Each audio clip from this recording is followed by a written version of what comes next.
Dulce, na área jurídica. Doutora, como vai?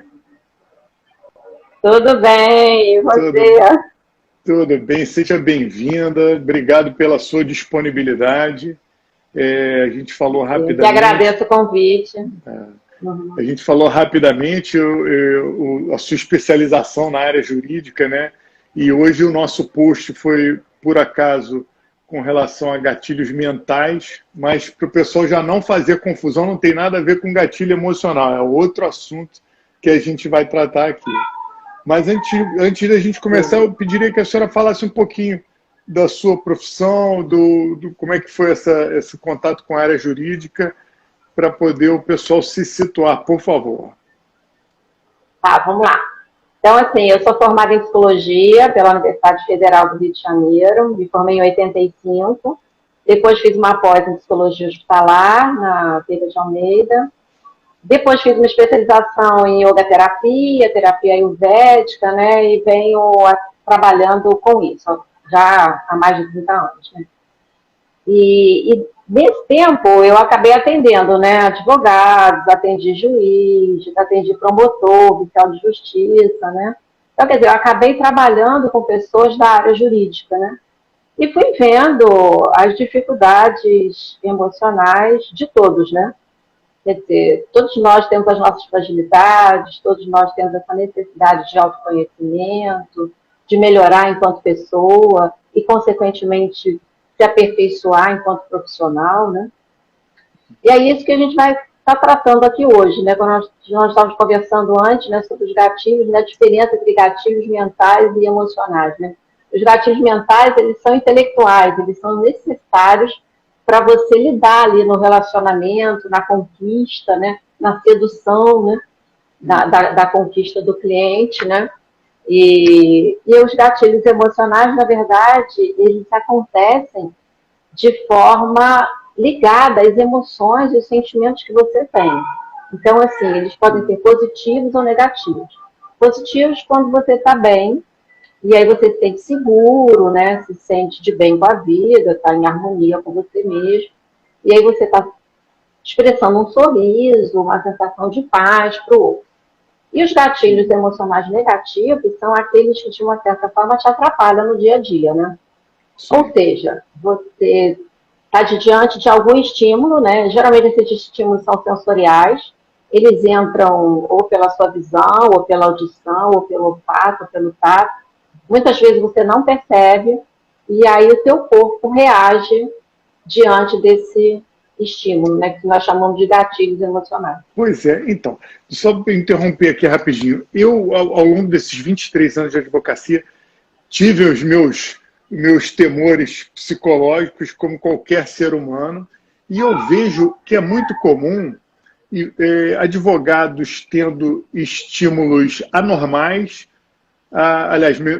reações anormais a estímulos absolutamente normais, perdendo a paciência, perdendo a conexão com a coisa que está sendo lidada ali exatamente, e me parece ser esse o gatilho, né? Uma coisa imperceptível. Acho que ele próprio não se dá conta do que levou àquela intemperança, né? Aquela intempestividade, e muitas vezes também não se dá conta que prejudica toda, inebria toda a sua inteligência, toda a estratégia que ele traçou por conta da emoção. E o que leva a isso? Quais são as causas de um gatilho emocional?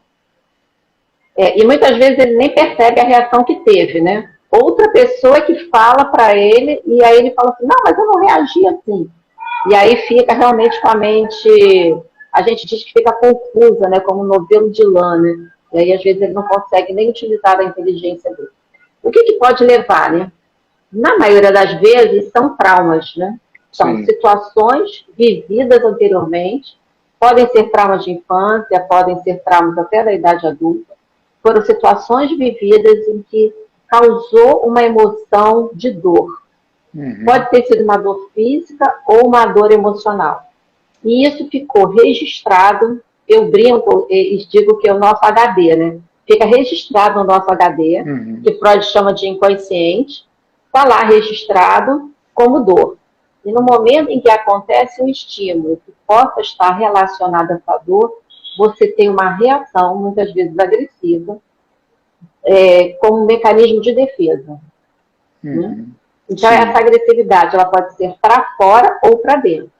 Né? A agressividade para fora, a pessoa fala de forma agressiva ou até bate. E para dentro, a pessoa adoece. Né? Ou adoece, ou perde a memória, ou entristece.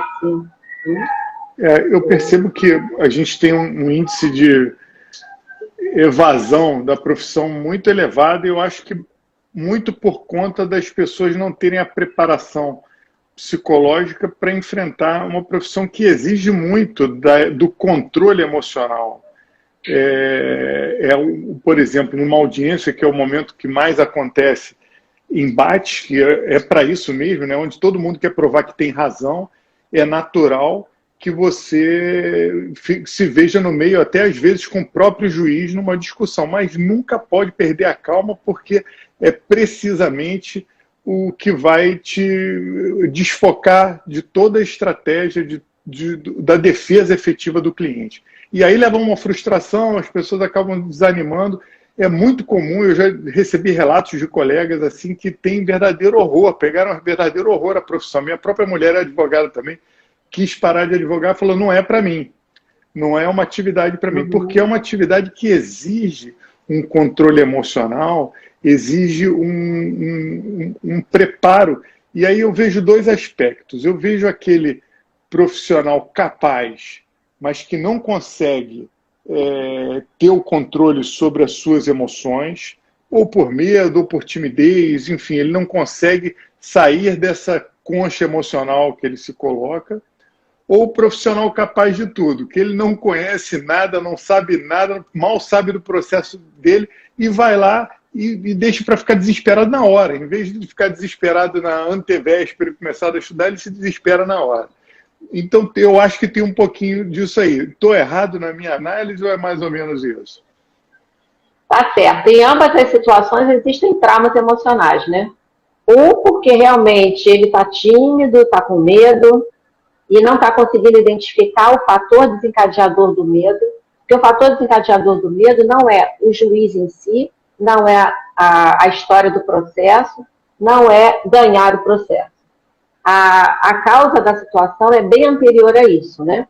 Ou está ligado a uma figura de autoridade, que ele acaba correlacionando com o juiz sem que ele perceba, né? Ou está ligado com alguma derrota anterior, que ele não consegue correlacionar conscientemente, mas que gerou dor para ele anteriormente, ou ligada a alguma dificuldade, até mesmo escolar, e que gerou alguma dor, seja física ou emocional, e que ele não trabalhou isso para que ele pudesse elaborar, digerir, aprender a lição e deixar a dor ir embora.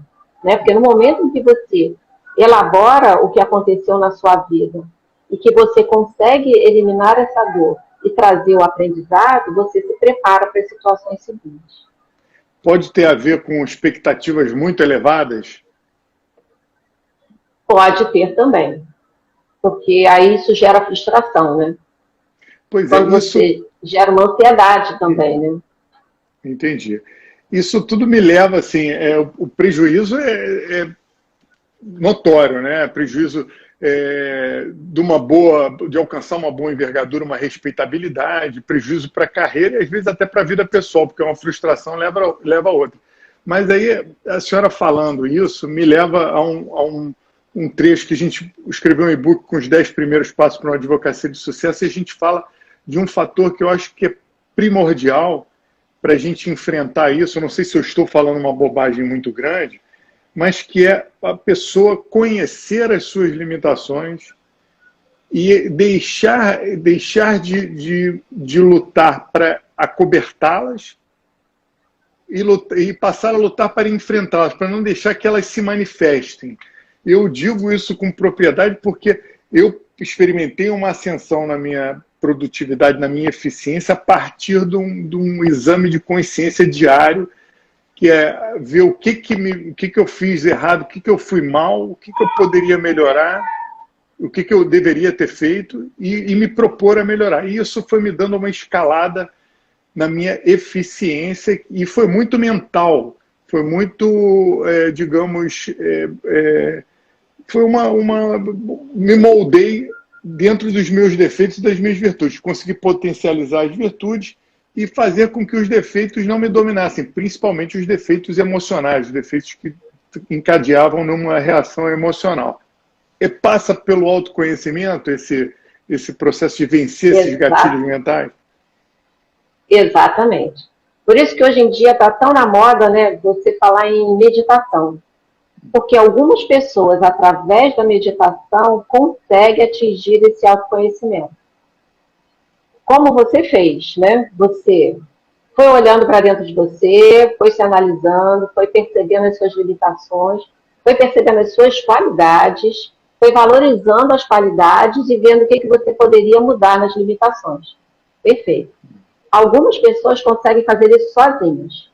Só através da meditação, né? Porque quando a gente fala em meditação, não é aquele Buda sentado lá no Himalaia, sem pensar em nada. Meditar é você olhar para dentro, né? Eu até brinco. Eu conheço surfista que medita surfando, né? No momento em que ele está lá, em cima da prancha, ele está atento à respiração, está atento ao corpo, está atento ao momento presente, ele está meditando, né? Porque ele está atento a si próprio. Isso é meditar. Então, cada um vai escolher a sua forma de meditar, né? Meditar nem sempre é silenciar o pensamento. É principalmente silenciar, mas você só vai conseguir silenciar depois que você resolver todas essas limitações, essas suas dificuldades. Né? Certo. Agora, o homem já foi à Lua, já atingiu profundidade no oceano, está pensando em ir a Marte, mas é muito difícil mergulhar em si próprio. Há uma barreira e eu acho que essa análise sincera para chegar nesse âmago do problema, né, psicológico que desencadeia esse gatilho mental, passa por uma sinceridade que eu acho que atrapalha a vaidade, o amor próprio, não sei o que é, mas é muito doloroso o processo de autoconhecimento, de você se mergulhar em si próprio e saber reconhecer as suas fraquezas. Sim. Esse é o desafio. É muito difícil. É um desafio incrível, mas não é insuperável, né? Tem pessoas que conseguem por si, pessoas que demandam um apoio psicológico, mas é fundamental, eu acho que para qualquer atividade. Sim, para qualquer atividade, né? Tanto a nível profissional, quanto a nível pessoal. As pessoas que têm coragem, né, de se autoconhecer, porque eu digo que precisa ter coragem, né?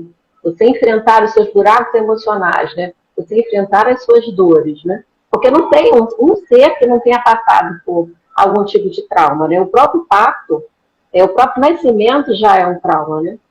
Ou seja, já gera um desconforto, né? Tanto é que o bebê chora. Então, assim, ao longo da nossa vida, isso vai acontecendo, é natural. E a partir do momento que você tem essa coragem de enfrentar e se conhecer, algumas pessoas conseguem fazer só, outras pessoas precisam da ajuda de um profissional, né? Mas não tem problema nenhum, você vai, pede ajuda a um psicólogo, né, um psicoterapeuta, ele vai te ajudar a enxergar tudo isso que está ali tão doloroso para você, e a partir daí você vai abrir, né? E descobrir quem é você. Então, todos os estímulos externos que acontecerem, que tiver alguma relação com alguma situação traumática sua, na mesma hora você vai correlacionar. E aí você vai falar assim, a respirar, vai falar, não, peraí, né? Eu estou com medo do juiz, porque esse juiz, de alguma forma, parece com meu professor de história. Né? Porque, às vezes, o olhar, né? O jeito de olhar pode ter alguma semelhança, o tom de voz, né? E você não percebe, daqui a pouco você está ficando inseguro diante de alguém. Por que eu estou inseguro diante dessa pessoa? Essa pessoa não está fazendo mal nenhum. O juiz não está ali para fazer mal nenhum para o advogado. Ele está simplesmente neutro, analisando os fatos, né? E colocando os fatos diante da lei. Só isso. Eu acho que tem essa dificuldade das pessoas em se submeter a um desconforto, se submeter a uma situação de tensão, e isso é um divisor de águas, que a gente vê bons e maus profissionais a partir dessa capacidade de adquirir um controle emocional, de se desenvolver como uma pessoa com equilíbrio. E até perante os juízes, a gente vê que aquele advogado que trabalha para manter o equilíbrio e produzir em prol daquele ato processual é muito melhor visto do que aquele que está lá intempestivamente querendo aquelas tretas jurídicas e aquelas confusões. Então é bom até para a imagem do advogado.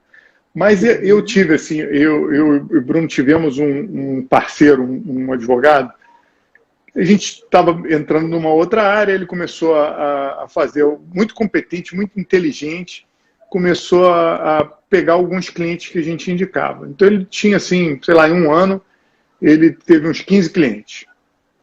E o que acontecia? Na véspera das audiências, ou no dia das audiências, sempre acontecia uma desgraça na vida dele. Ou era uma febre repentina, ou era a mãe que tinha acontecido alguma coisa. E na terceira a gente falou, bom, não é possível.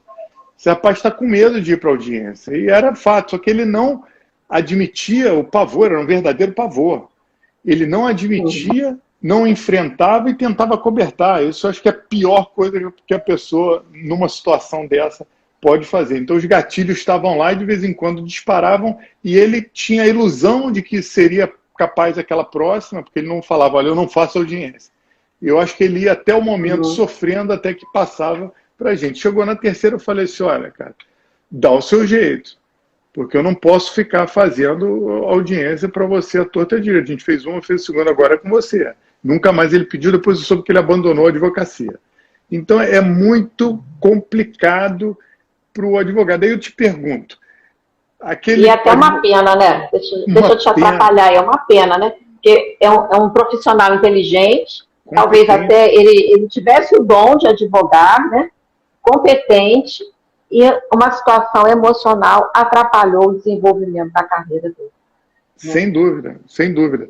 E aí eu pergunto, doutora, a gente está aqui, ó, vários advogados, vamos botar aí, o advogado recém-formado está duro, lutando para conseguir o seu prosperar nesse início de advocacia. Início é difícil para qualquer um, e está com essa angústia. No dia seguinte tem audiência, ele já não dorme direito, chega na hora, ele não sabe nem o que fazer, por onde começar, a estratégia que ele pensou em traçar foi por água abaixo. O que está ao alcance dele fazer? Ele não pode contratar a sua consultoria e ir para o seu consultório. O que está ao alcance desse advogado fazer? Bom, primeiramente é trabalhar a respiração, né? Aí a pessoa fala assim, mas respirar, eu sei respirar, todo mundo sabe respirar. Não, a maioria de nós não sabemos respirar, né? Se eu fizer uma pergunta para vocês agora, coloca a mão no peito, coloca a mão no umbigo, respira e me diz qual é a mão que movimenta mais, né? Provavelmente é a mão de cima. E se é a mão de cima, você está ansioso. Porque quando nós estamos calmos, que há que movimentar mais é a respiração que a gente chama de diafragmática, que é essa respiração do abdômen, que é a respiração a nível do umbigo, que é a respiração que nós nascemos respirando, né? Se você observar um bebê, a barriguinha do bebê sobe e desce. E outra coisa, né? Além daqui de cima, a respiração está sendo aqui, que é uma respiração curta, que você oxigena menos. Se você oxigena menos o teu cérebro, você pensa menos, o teu raciocínio fica com dificuldade, porque tem menos alimento, né, menos oxigênio. Ainda tem as pessoas que fazem a respiração invertida. O que é a respiração invertida? Quando você inspira, você enche o pulmão, automaticamente você empurra o diafragma e o abdômen ele vem para frente, né? Peito vem para frente, abdômen vem para frente. E quando você solta o ar, automaticamente o abdômen encolhe, porque você está comprimindo o diafragma para expulsar o ar do pulmão. Algumas pessoas fazem o contrário. Quando elas inspiram, elas contraem o abdômen. Então, imagina, você está tentando encher o pulmão de ar e você está contraindo toda a sua musculatura. Você está atrapalhando. Uma respiração peitoral, né? Aquela respiração ofegante. Sim, exatamente, exatamente. Então, com isso, o que acontece? Aí gera um outro gatilho, né? Que é um gatilho físico mesmo, né? Você atrapalha toda a oxigenação do seu corpo. Se você está atrapalhando, você está gerando desequilíbrio. Aí você vai gerar um desequilíbrio físico, porque batimento cardíaco fica alterado, né? Você sente, muitas pessoas até sentem taquicardia, né? E você também tem dificuldade de raciocinar e aí vai gerando uma bola de neve. Então, o que é importante? Você aprender essa respiração abdominal. É simples. Fecha os olhos, inspira profundamente e vai mentalmente trazendo essa respiração para nível do abdômen. Solta lá devagar. Eu até indico assim, inicia inspirando pelo nariz, soltando pela boca, que é mais fácil. E vai controlando a entrada de ar, controlando a saída de ar. Daqui a pouco você já está inspirando e expirando pelo nariz tranquilamente. Essa respiração nos ajuda a acalmar. Nos ajudando a acalmar, você vai acalmar o coração, vai pensar melhor. Agora, estuda também o processo, né? Claro, sem dúvida. Você querer tomar audiência. Não adianta chegar calminho tem que você domine. Fazer besteira calminho. Tem que você domine o assunto, né? Não é fazer aquela leitura dinâmica, você tem que realmente entender a situação, né? Fazer bobagem eu digo até assim, com frequência cardíaca normal. Exatamente, eu até brinco, né? Você tem que viver o processo, né? Vive a situação, né? Leia, estude, escute o seu cliente, feche os olhos e crie uma cena teatral. Porque aí você vai estar vivendo, né? Quando você for levar o processo lá para o juiz, você vai expor como se tivesse vivido aquilo, né? É verdade. O Matheus está falando que a respiração também ajuda na própria fala durante a audiência. Eu ia falar exatamente isso.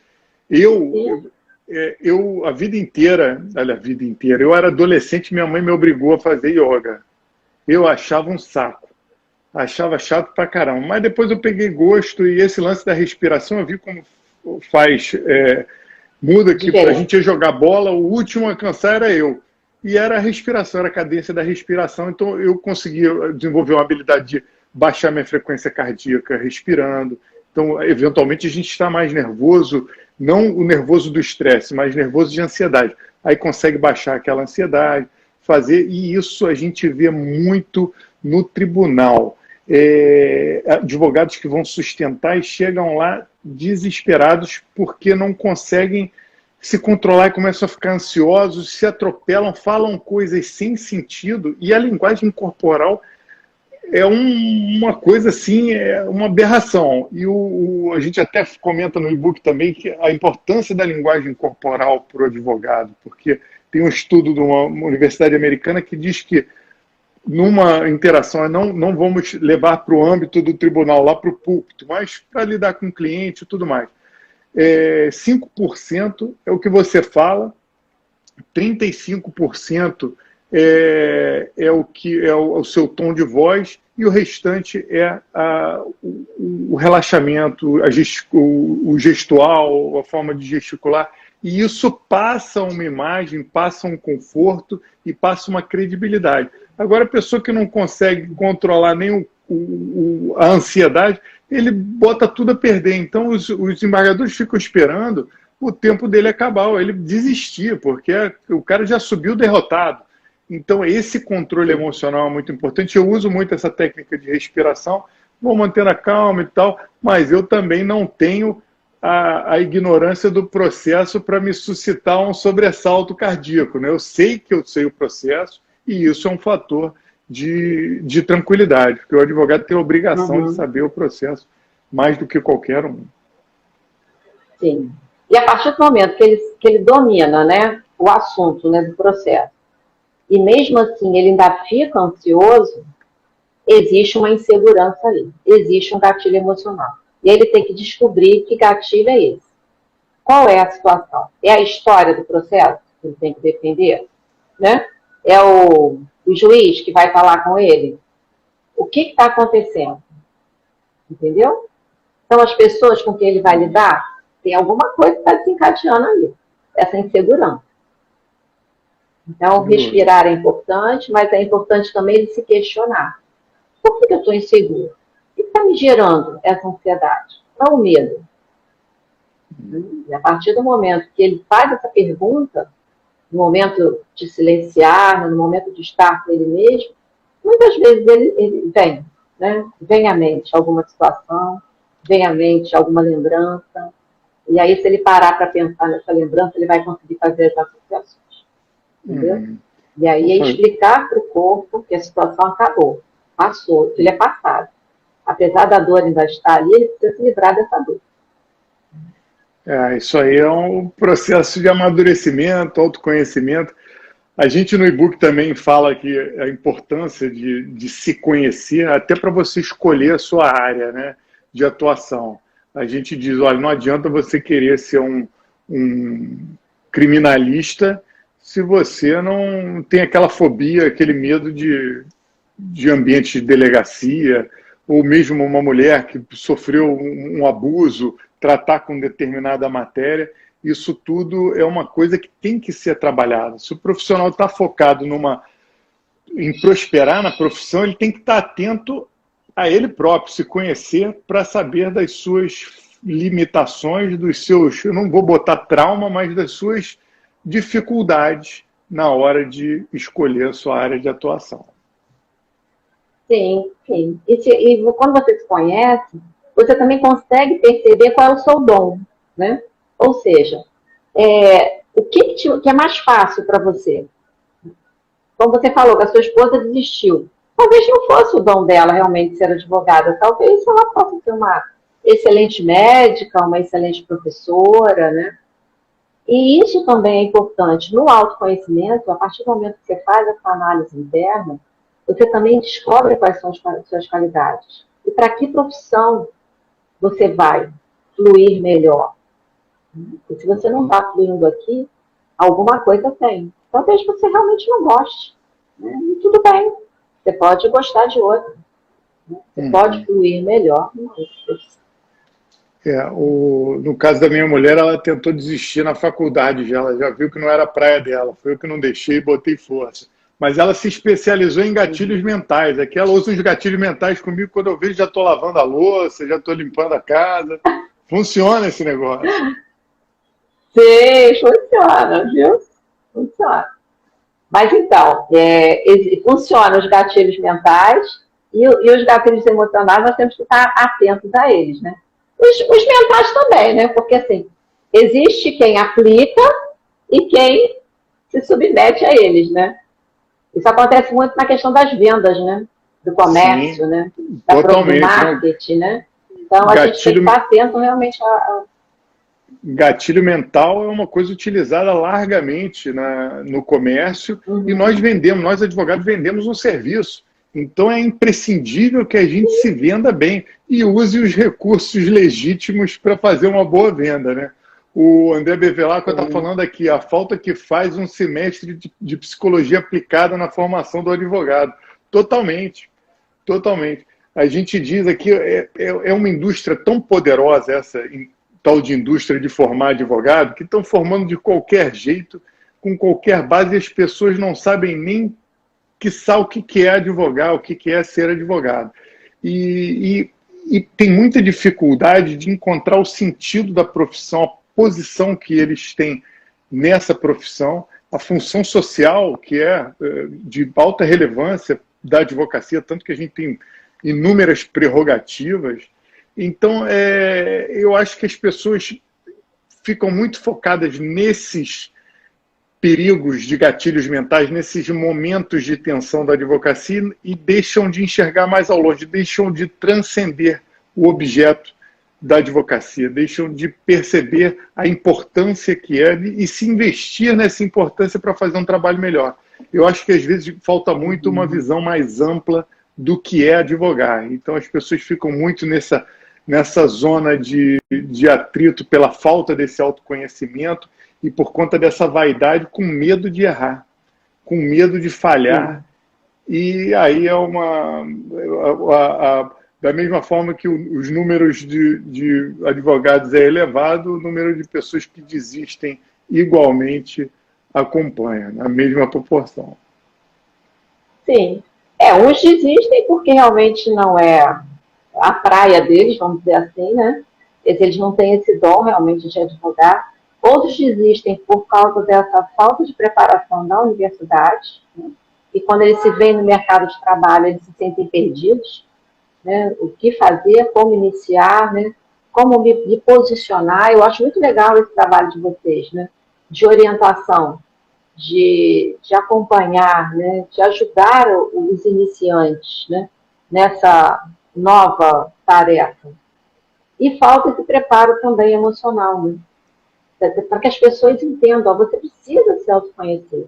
Até para quando você conversar com o seu cliente, você entender o que está se passando e observar se realmente é um caso que vale a pena você pegar ou não. Né? Você também ter essa clareza, né? Que às vezes você até se queima profissionalmente porque você pega algo no qual você não percebeu que era uma mentira, né? Que não valeria a pena. Isso é um outro aspecto interessante, que a pessoa, o advogado, eu vejo, e aí é um aspecto psicológico também, ele fica tão corajoso na hora de escrever que parece na hora que escreve é um leão, mas na hora da audiência vira um rato. Não sabe onde põe a mão, não sabe o que fazer, porque não se projetou para aquele momento. Ó, o que eu estou falando aqui eu vou ter que comprovar lá, vou ter que olhar olho no olho do outro advogado, do juiz e da parte. Então, há que você ter um preparo psicológico adequado para você ver que é uma constância, é um processo, como o próprio nome diz, né? E a gente, como um operador desse processo, tem que ter essa psicologia para chegar lá de forma eficiente e entregar o que se espera da gente. Uhum, sim. Mas, assim, vamos ver, né, se diante de tantas situações que estão ocorrendo no mundo, né, eu tenho ouvido falar muito sobre essa questão da educação, né, de repensarem os processos da graduação, que não é só no direito, né, em todas as profissões. As graduações, elas acabam sendo muito distantes da realidade, né? Então, nós estamos precisando de graduações que trabalhem mais essa questão prática da atuação, né? Uhum. Preparar o indivíduo para isso, né? E é curioso, eu estou cada vez me sentindo mais velho, porque eu olho e fico falando no meu tempo, como é que era. A gente tinha paradigmas, a gente tinha advogados que a gente olhava e falava, pô, eu quero ser igual a esse cara aí. Eu quero ser igual, atuar dessa mesma forma, eu quero ter essa postura, eu quero ter essa segurança.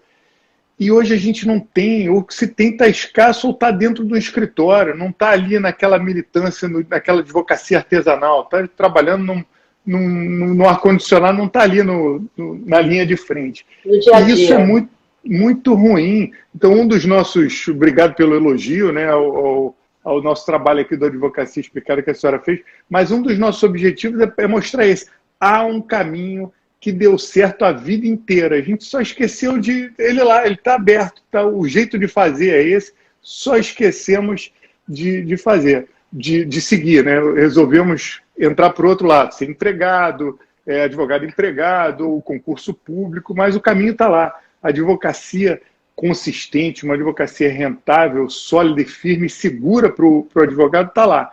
E pensando nisso, vendo essa fragilidade emocional, essa insegurança, eu diria, e que reflete numa ineficiência desses advogados, que a gente está trazendo esses métodos preparatórios para todos os atos processuais. O advogado, de forma que ele, quando estiver redigindo, ele tem que estar pensando no juiz lendo. Ele tem que usar um mecanismo de linguagem adequado, ter uma coesão, ter uma consistência no seu texto. Na hora da audiência é a mesma coisa, ele tem que saber a função e saber como operar desde o momento que ele entra na sala até o momento de se despedir. Vai para uma tribuna, saber como sustentar, porque eu acho que é isso que falta. Na minha época eu ficava assistindo horas e horas porque era muito interessante, de julgamentos. Era muito interessante. Olha que não era digital, eu não tinha nem como ver o processo, ler para me inteirar. Eu ficava só na fase oral. E é um negócio maravilhoso, um aprendizado espetacular, que a gente aprende a ser advogado.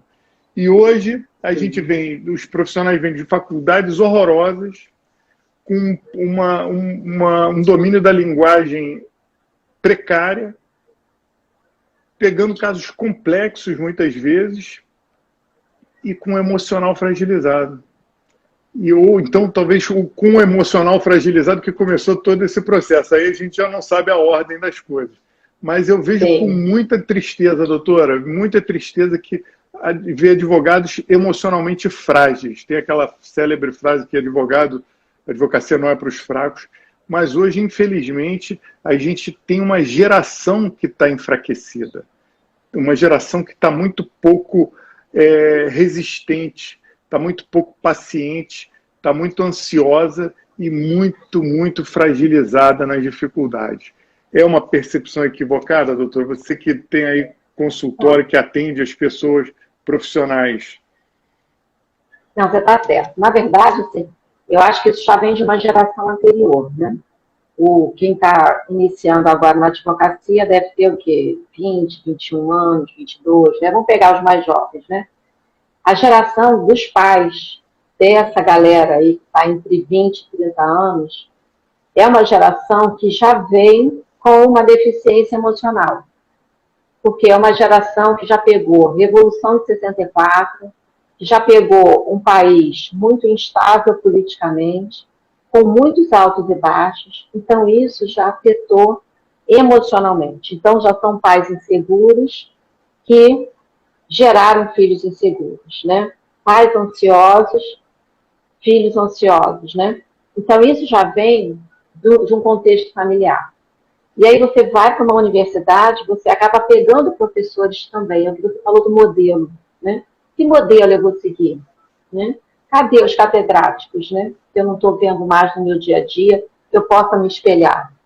Então, eles estão se espelhando muitas vezes naqueles professores que também estão ansiosos, que também estão inseguros, que também estão sendo massacrados pelo sistema. Então, isso, sabe, já é algo que já vem, nós já estamos observando isso já há alguns anos, né? Então, como resolver isso, né? A culpa, não adianta a gente botar a culpa lá atrás e ficar sentado dizendo, não tem o que fazer. Tem o que fazer sim, a partir do momento que você se torna adulto, você é responsável por você. Então, corre atrás, né? Vai lá, vai respirar, vai fazer yoga, vai fazer meditação, vai fazer terapia. Não tem dinheiro para pagar isso. Mas tem lugares que tem atendimento gratuito, que tem atendimento de baixo custo, né? Corre atrás de melhorar, de te melhorar enquanto pessoa, né? Vai estudar, né? Hoje em dia tem a facilidade da internet, você pode pegar, né? Ó, nós temos meditação guiada pelo YouTube, tem aula de yoga, né?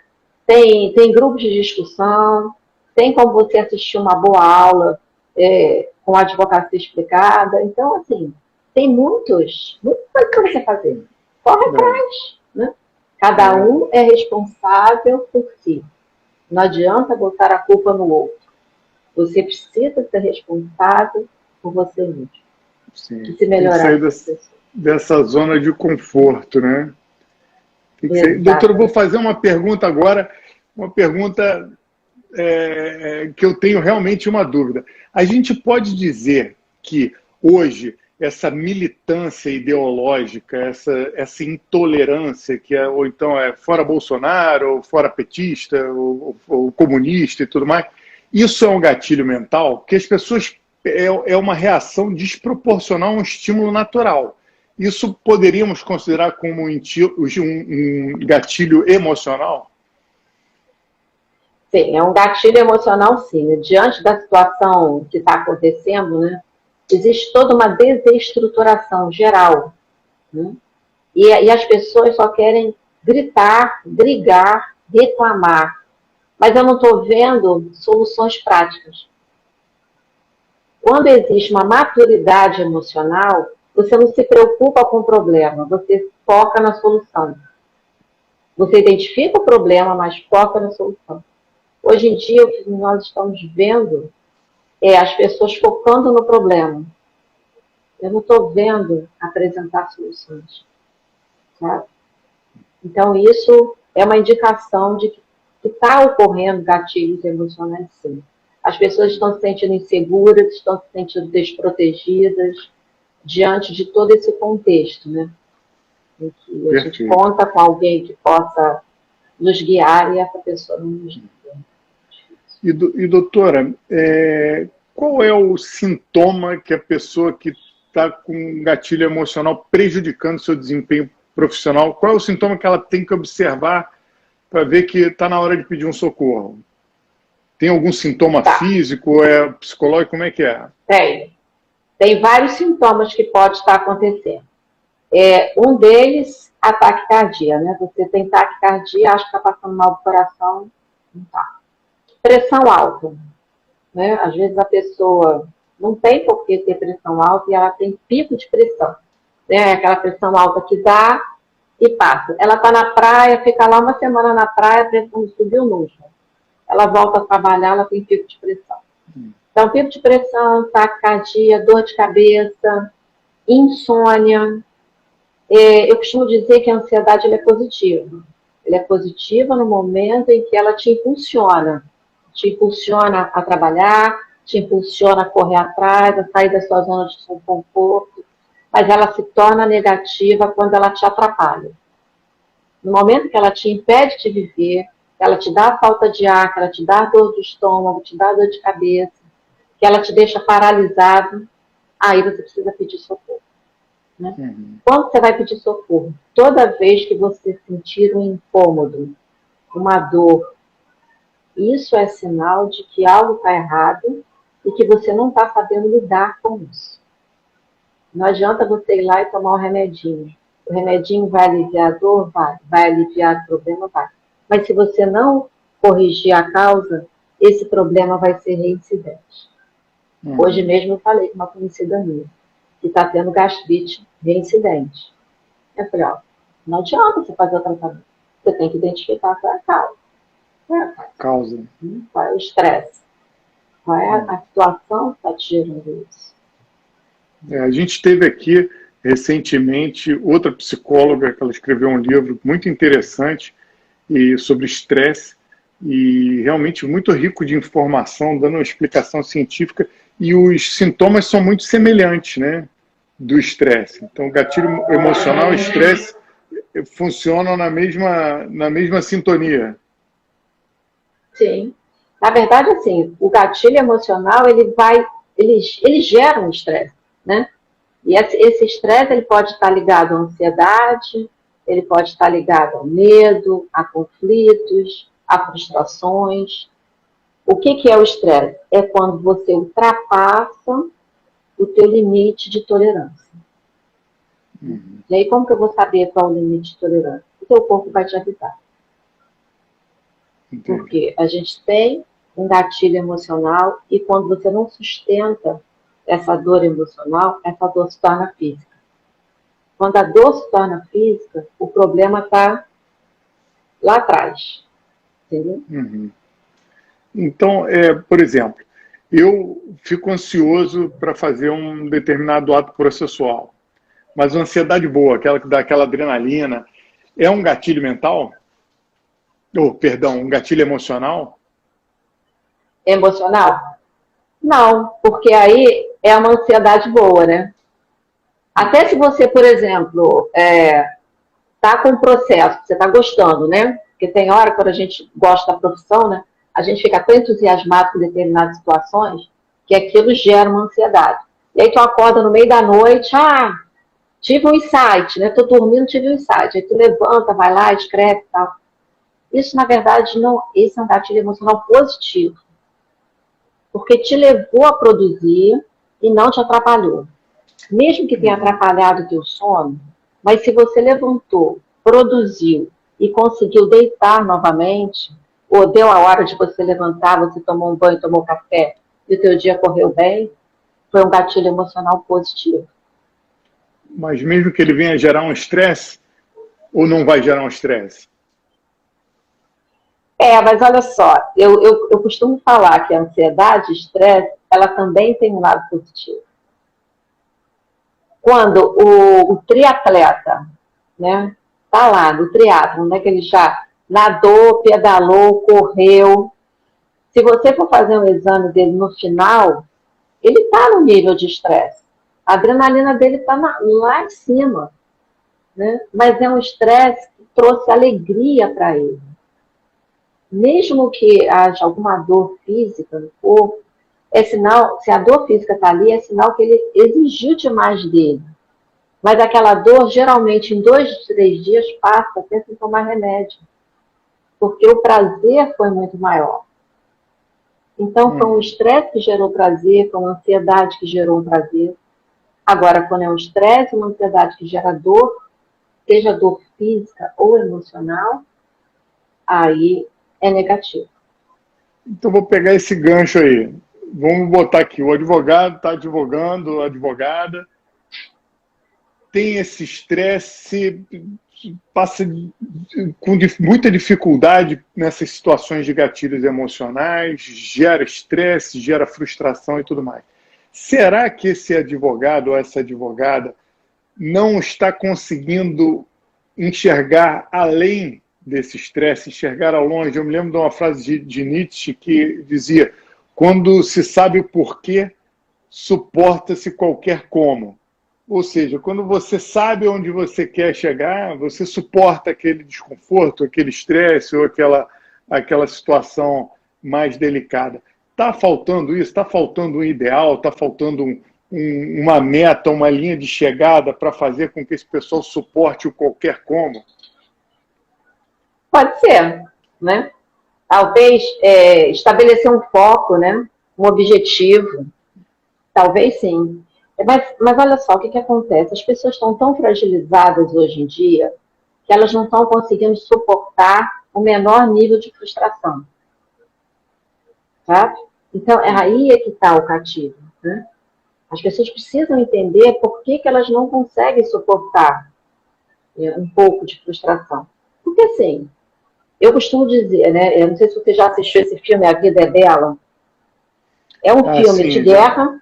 Uhum. Né? É um filme só de tragédia, mas que Italiano. ele consegue passar para o filho que a vida é bela. Né? E hoje em dia as pessoas não conseguem entender que nós precisamos ter uma outra visão da vida. Né? Enxergar as dificuldades, enxergar os problemas como desafios, para que a gente possa crescer, evoluir e melhorar. Quem é que inicia na advocacia sabendo tudo? Não, você vai tropeçar, você vai errar, você vai se frustrar. Isso faz parte da vida, em qualquer profissão, mesmo que você não tenha profissão. Mas a partir do momento que você enfrenta isso com coragem, né? Entendendo os desafios, entendendo as mensagens que a vida quer que você aprenda. Porque uma situação que acontece com você hoje é uma lição de vida para o que vai te acontecer amanhã. Sim. Agora, se você não vive hoje, se você dá o jeitinho brasileiro e foge, amanhã você não está preparado. Doutora, eu vou mandar nosso e-book para a senhora dar aquela avalizada psicológica, que a gente falou exatamente isso tudo. Não isso tudo, falamos muito, estamos falando a mesma língua, muito embora não sejamos psicólogos, só é o relato de quem sofreu para conseguir superar as dificuldades dessa profissão tão difícil. Mas a questão é essa, eu me analiso assim, poxa, que negócio vai ser difícil pra caramba, o processo é enorme, tem um prazo amanhã. Aí eu pergunto, mas por que vai ser difícil? Pô, vou ter que acordar cedo, vou ter que acordar antes, vou ter que chegar no escritório, além disso, ainda tem aquela outra coisa para falar. No final das contas, a dificuldade é um apelo a eu vencer a preguiça de acordar mais cedo, a eu vencer a ordem para fazer o que eu tenho para fazer, para vencer aquele impulso da protelação. Então, na verdade, a dificuldade é boa, a dificuldade é um apelo ao desenvolvimento de uma virtude nossa. Isso aí é um mecanismo, um gatilho mental para mim, um gatilho emocional, melhor dizendo, para mim maravilhoso. Eu falo, não, vamos lá, então vamos adquirir virtudes. Então vamos desenvolver em virtudes. E muda o foco do problema. O que era difícil vira um desafio. É a linha mais ou menos que eu adoro. Então, assim, o que acontece? No final, quando você termina tudo, a sensação de prazer é muito melhor. Por quê? Porque você venceu os obstáculos. E fortalece. Entendeu? Fortalece. Você identificou os obstáculos, né, e percebeu que foi capaz de vencer todos eles. Né? Por isso que um dos treinamentos que as grandes empresas gostam de fazer é justamente colocar as pessoas, né, para escalar uma montanha, né, para fazer esses esportes radicais, para que você perceba que você é capaz de vencer os desafios, os obstáculos. eu diria que as empresas fazem isso para ver se a pessoa é capaz de vencer os obstáculos, senão dispensa. Porque é outra coisa, é uma crítica que eu tenho. Hoje as empresas gastam rios de dinheiro e tempo fazendo aquela análise, agora me fugiu o nome, 360, avaliação 360, avaliação de grupo, avaliação cruzada, avaliação disso de desempenho e tal, e no final das contas não entrega a avaliação para o avaliado. Ou seja, não permite que o próprio avaliado descubra quais são as suas limitações, o que ele tem que fazer para melhorar. Chega a ser uma burrice, uma perda desnecessária de tempo e de dinheiro, porque eu acho que o grande valor disso é que a avaliação vá para o próprio avaliado, porque ele é o único que vai ter condição de mudar esse quadro. Então a gente mas sabe por que acontece? Mas, desculpa te interromper, mas infelizmente, enquanto as pessoas tiverem esse pensamento de competição, o mundo vai ficar desse jeito, que o nosso mundo é um mundo muito truncado, né? Você vê que ele cresce, ele evolui, mas ele evolui assim aos trancos, né? No momento em que as pessoas perceberem que se nós nos dermos as mãos, nós vamos crescer muito mais do que competindo. As empresas não entregam porque, se elas entregarem, elas pensam que eu estou entregando, estou permitindo que esses profissionais melhorem, cresçam, amadureçam emocionalmente, para irem perfeitos para minha concorrente. Melhor entendeu? Contratar um perfeito já. É um contrassenso, exatamente, né? Então, eles vão buscando, né, pessoas que já estejam trabalhadas emocionalmente. É por isso que se fala tanto inteligência emocional hoje em dia. Para que a equipe funcione bem. Porque uma empresa cresce quando ela tem uma equipe forte. E não quando ela tem bons profissionais competitivos. E passa muito por uma boa liderança também, né? Uma boa liderança é fundamental. Doutora Edenilda, nós estamos com 53, voou o tempo. 53 minutos já de live. Deixa eu... Aqui, não sei se já sabe, mas temos uma praxe de pedir indicação de livros para os nossos convidados. Aí a gente pediria 3 indicações, ou 2, pode ser livro da sua área, ou livros que a senhora acha que vai ser de boa valia para os advogados, ou livros desse assunto gatilho mental, ou mesmo aqueles que têm o remédio para curar esses gatilhos tão prejudiciais aí para a classe. Eu separei uns aqui, que na verdade assim, são remédios, né, para ajudar as pessoas, porque assim, todos nós temos gatilhos emocionais, né? Como eu falei, se todos nós temos traumas, não tem como a gente passar pela vida sem ter, né? E aí cada um vai lidar com o seu trauma, cada um tem o seu jeito. Uns precisam de ajuda, outros não. Então eu separei os remedinhos, né? Um é esse aqui, ó. Meditação e os Segredos da Mente. É da editora Ananda Marga.